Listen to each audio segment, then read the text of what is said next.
TV 타임즈. 더마카와 함께 시선 집중의 문을 열겠습니다. 어서 오세요. 네, 안녕하세요. 더마카입니다. 오늘도 삐딱선 정신에 입각해서 주요 뉴스 챙겨 드릴 텐데요. 오랜만에 보이는 닉네임이 있네요. 스티그마님. 예. 네, 오랜만에 좀 보이셨는데 햇살보다 더 따스한 종배형 방송 가자라고 보내주셨습니다. 표현이 적확하십니다.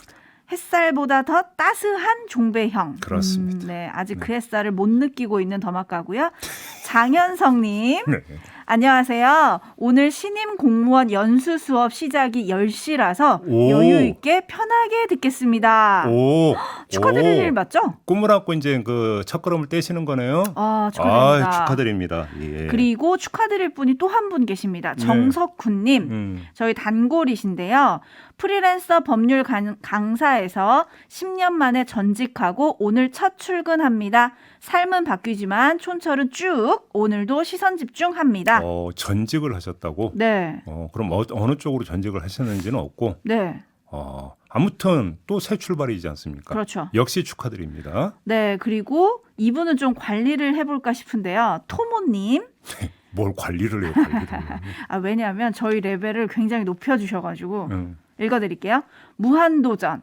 놀면 뭐하니 이제는 김종배의 시선집중까지 아침에 일찍 일어나게 하는 MBC 화이팅이라고 해주셨는데 무한도전급으로 저희가 지금 올라간 거예요. 유재석급으로 올라간 거군요. 그러니까요. 그래요? 와. 그러면 출연료 협상부터 다시 해야 될 것 같은데. 제가 어제도 말씀드렸지만 제 입이 겸손 챙기시고요. 믿는 사람도 없어요. 믿는 사람도. 묻자 원인. 아니죠. 시사계의 유재석 맞죠. 되게 좋은 얘기 같은데 뭔가 좀 약간 좀 그래요. 1등이란 얘기예요. 네. 시사계의 유재석. 자, 넘어가요. 네. AS 타임 가시죠.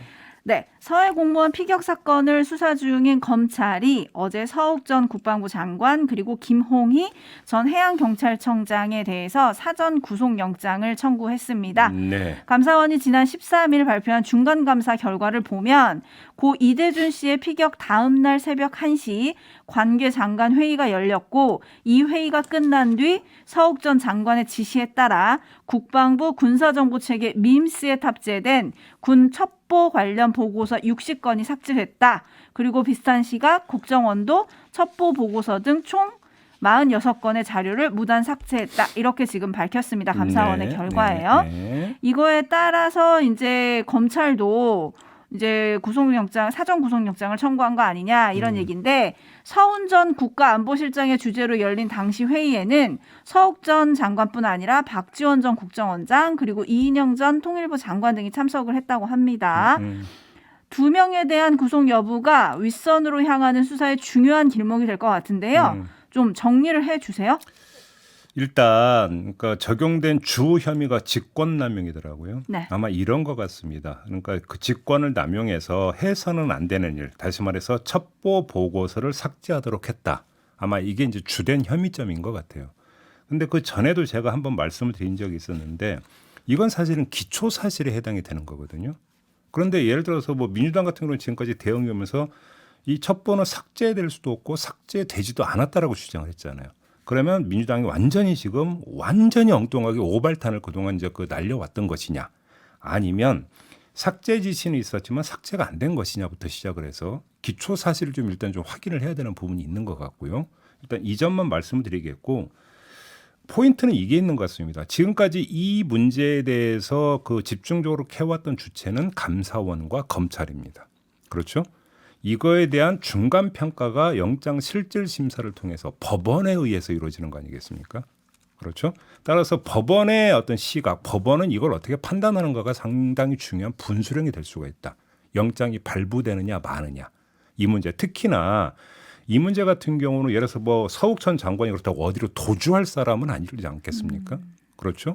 물론 구속을 안 시키면 입을 맞출 수 있다. 뭐 이런 어떤 그 우려는 있을 수는 있겠습니다만, 이렇게 놓고 본다면 영장 발부 사유 가운데 우리가 흔히 이제 보게 되는 표현, 범죄가 상당 부분 소명됐다. 요 대목 있잖아요. 네. 요게 이제 이런 판단이 나오는지 안 나오는지 요걸 좀 주되게 봐야 되지 않을까 싶은 생각이 좀 듭니다.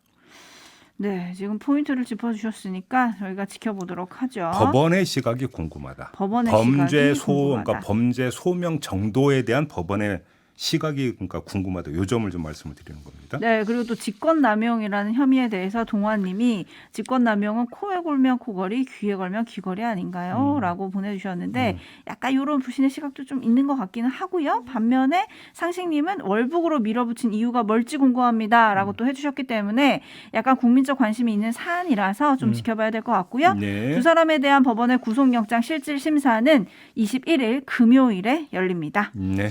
뉴스와 분석이 함께하는 제이타임즈 오늘 주목할 뉴스들 챙겨드리겠습니다. 첫 번째 뉴스 어떤 건가요? 김건희 여사의 안나의 집 봉사활동을 두고 논란이 좀 거셌습니다. 형식은 비공개였지만 사실은 기획된 미담 만들기 아니냐 이런 비판이 한쪽에서 나왔고요.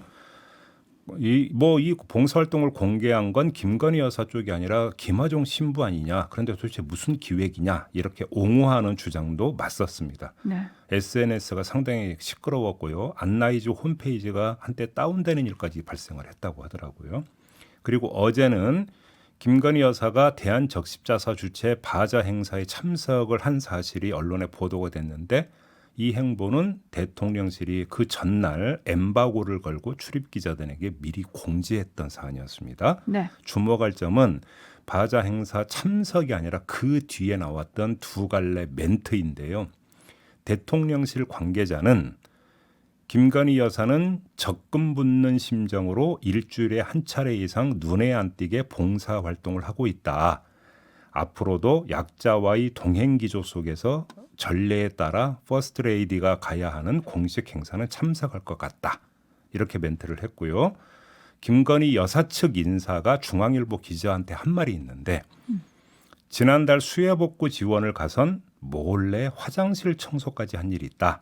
이 일을 너무 잘해서 여사팀인지도 모르고 기관에서 한 번 더 와달라고 부탁한 적이 있었다. 또 이런 멘트가 나온 바가 있었습니다. 그런 부탁을 했으면 한 번 더 가셨는지 좀 갑자기 궁금해지는데 어쨌든 이 두 행보를 함께 전하는 이유가 있을 것 같은데요? 이참에 김건희 여사의 행보 논란을 좀 한번 정리하기 위해서인데요. 한번 일단 좀 중간 정리를 해보겠습니다. 두 가지 얘기를 좀 하고 싶은데요. 첫 번째, 일주일에 한 차례 이상 눈에 안 띄게 봉사활동을 할 거라고 대통령실 관계자가 말하지 않았습니까? 네. 그냥 그렇게 하지 마시고요. 그냥 공개적으로 하시라. 이 말씀을 드리고 싶습니다. 그럴 이유가 있는데요. 김건희 여사의 봉사활동이 단순히 그냥 개인적 선행 차원이라면 모르겠는데 영부인으로서의 봉사활동이라면 그건 공식적으로 진행이 되는 게 일단 원칙상 맞지 않습니까? 맞을 뿐만 아니라 사회에 도움이 되는 게 있습니다. 그런 영부인이 그렇게 봉사활동을 계속 꾸준히 하게 되면 그게 사회에 전하는 긍정적 메시지가 당연히 있을 거 아니겠습니까? 그렇죠. 네. 이건 또 영부인의 역할일 수도 있는 거잖아요. 그렇죠? 네. 물론 영부인이 공개적으로 봉사활동 가게 되면 그 영부인을 맞이하는 그쪽에서 뭐 온갖 부산을 다 떨고 쓸데없는 의전 챙기고 이러다 보면 여러 가지 문제가 발생할 수 있지 않을까. 그 염려는 제가 볼 때 충분히 할 수 있는 염려라고 생각을 하거든요. 근데 그거는 대통령 실무진 선에서 사전 조율을 하면 되는 문제 아니겠습니까? 일단 저는 그러니까 그렇게 보고요. 예를 들어서 그 봉화마을 갔을 때 여러 가지 논란이 불거졌지만 사실은 이것도 대통령실에서 실무 조율을 좀 충분히 했다면 불거지지 않을 수 있는 논란 아니었겠습니까? 그런 점에서 대통령실에서 실무 보좌를 그러니까 제대로 하고 그리고 봉사활동을 그렇게 일주일에 한 번 이상 꾸준하게 할 요령이라면 공개적으로 하는 게 더 좋지 않겠느냐. 이게 첫 번째로 드리고 싶은 말씀이고요. 네. 두 번째는 다른 부분이 있는데요. 굳이 비공개로 할 거면 눈도 막고 입도 막아라. 이 말씀을 드리고 싶은 건데 비공개라고 하면서 사진 찍을 거 다 찍고 다른 사람 입 빌려서 후일담 전할 이유가 도대체 뭐가 있는 겁니까? 비공개라면? 그렇지 않습니까? 네. 그래서 쓸데없는 추측과 논란을 불러 일으키는 거 아니겠어요? 뭐 미담 만들기 자원 아니냐 이런 쓸데없는 추측 나오는 거잖아요. 네. 나아가 봉사활동 나간 곳마저 논란에 끌어들이는 결과를 빚게 되는 거잖아요. 이럴 일 필요 없잖아요. 이렇게 할 이유가. 이건 소모적이잖아요. 아울러 이율배반적이지 않습니까? 정말 비공개로 남들 모르게 봉사활동을 할 일이었다면 현장에서 사진 한 장 찍자고 해도 그 취지를 말하고 오히려 사진 찍는 걸 정중히 사양해야 되는 거 아닙니까? 오히려 이게 더 맞는 거 아닙니까? 비공개 행보할 요령이라면. 왼손이 할 일을 오른손이 모르게 하라는 말도 있는데 나도 알고 남도 알고 결국은 전 국민이 알게 되는 게 무슨 도대체 비공개 봉사활동입니까? 그래서 비공개로 할 요령이라면 나중에 새어나오지 않게 차라리 단속을 뭔가 확실하게 하시라.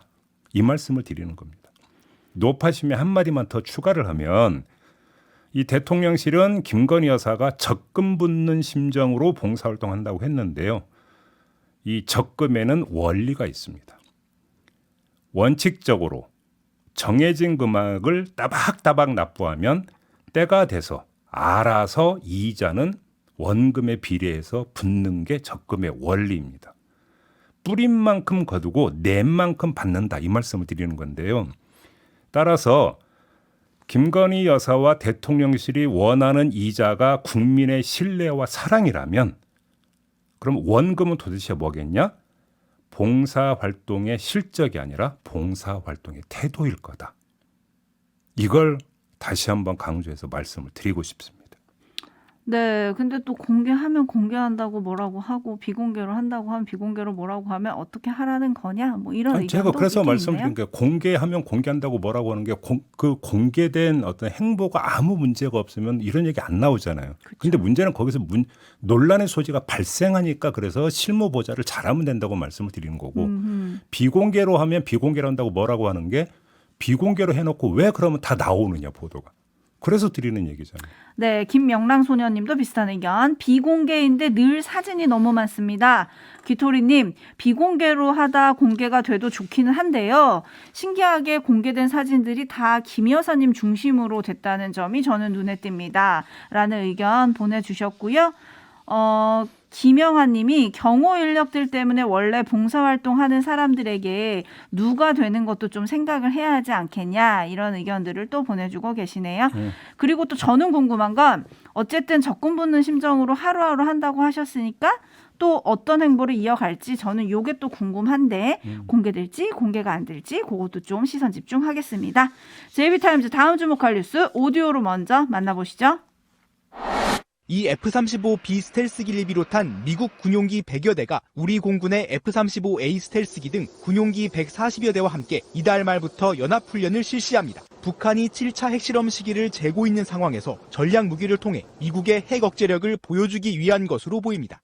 필립 골드버그 주한 미국 대사도 북한에 대한 대응으로 전술핵 재배치보다는 기존 확장 억제 전략에 무게를 실었습니다. 핵무기가 아니라 핵무기를 제거할 필요에 더 초점을 맞춰야 한다고 강조한 겁니다. 전술핵에 대한 이야기가 푸틴에서 시작되었든지 김정은에서 시작되든지 간에 그런 이야기는 무책임하고 위험한 것이라고 할 수 있습니다. 윤석열 대통령께서도 이미 핵 확산 방지 조약 NPT에 대한 한국의 의지를 언급하신 바 있습니다. 네. 이 그 골드버그 대사의 발언이 지금 상당히 좀 파장을 낳고 있고요. 오늘 조간을 보니까 또 조간들도 아주 주요한 어떤 뉴스로 일면에 배치해서 전하고 있던데 좀 그 분석이 좀 필요할 것 같습니다. 조금 전에 뉴스에서 뭔가 그 전해준 골드버그 대사의 말도 있었고 이런 말도 있었습니다. 북한이 핵을 갖고 있는 게 정상인 것처럼 여기는 가설적인 상황이 아니라 북한의 위협을 어떻게 끝낼 것인지에 초점을 맞춰야 한다. 이런 얘기도 했는데요. 네. 전술핵 재배치 주장과 같은 게 북한의 핵 보유를 정당화시켜주는 결과를 빚는다라는 뜻으로 해석이 될 수가 있는 거고요. 한반도 비핵화는 확고한 원칙이라는 걸 거듭 확인한 바람. 이렇게 이해를 하면 될 것 같습니다. 그러면 네, 확실하게 선을 그었다. 라고 봐야 되는데 주목할 점은 골드버그 대사의 입만이 아닙니다. 한덕수 총리의 입도 주목을 해야 되는데 어제 기자간담회가 있었는데 여기서 이런 얘기를 했습니다. 아직 그럴 생각이 없다. 그렇게 하면 북한 비핵화를 단념한다는 것에 다른 표현이 된다. 미국이 갖고 있는 확장적 핵 억제 수단이 더 효율적으로 되도록 대화를 더 해야 한다. 네, 음성 대역으로 들으셨는데요. 아직 그럴 생각이 없다는 게 뭐냐면 전술핵 재배치. 이거에 대해서 아직 그럴 생각이 없다고 하면서 이런 얘기를 했다고 보도가 나왔는데 잘 들어보세요. 골드버거 대사의 발언과 거의 똑같은 내용입니다. 네. 자, 그러면 골드버거 대사의 발언과 한덕수 총리의 발언이 거의 똑같게 지금 거의 동시에 나왔다. 이게 양국 정부의 조율하에 나온 의도된 이른바 교통정리용 발언인지 아닌지 이게 궁금하긴 한데 알 길이 없어요. 하지만 여권 내부의 강경 발언 릴레이에 일정하게 영향을 미칠 가능성은 충분히 있어 보인다. 그러니까 이 진단은 가능하지 않을까 싶습니다. 그런데 필립 골드버그 주한미국 대사 발언 보도에 대해서 정진석 국민의힘 비대위원장이 페이스북에 이런 글을 올렸어요. 네. 미국 영토인 괌 공군기지가 북한 전술핵의 공격을 받는다면 미국이 평양을 향해 핵 보복을 할 것이라는 사실을 의심할 사람은 없다. 김정은도 그렇게 생각할 거다. 하지만 북한이 부산항을 전술핵으로 파괴했을 때 미국이 과연 핵 보복에 나설 것인가?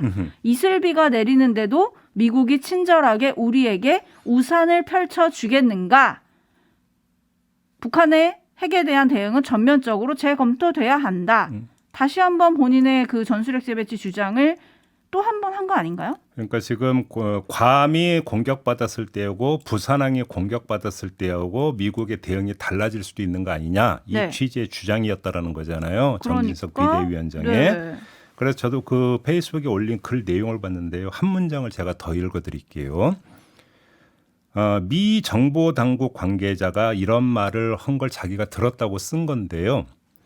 북한이 대한민국을 겨냥해 핵 공격을 하면 미국의 핵 우산은 언제든 펼쳐질 것이다. 그걸 왜 의심하냐고 했다. 정진석 위원장이 페이스북에 올린 글의 한 문장은 또 이겁니다. 여기에 뭐가 되어 있습니까? 대한민국이라고 되어 있습니다. 부산항은 대한민국 영토입니다. 뭘 더 설명을 합니까 여기서?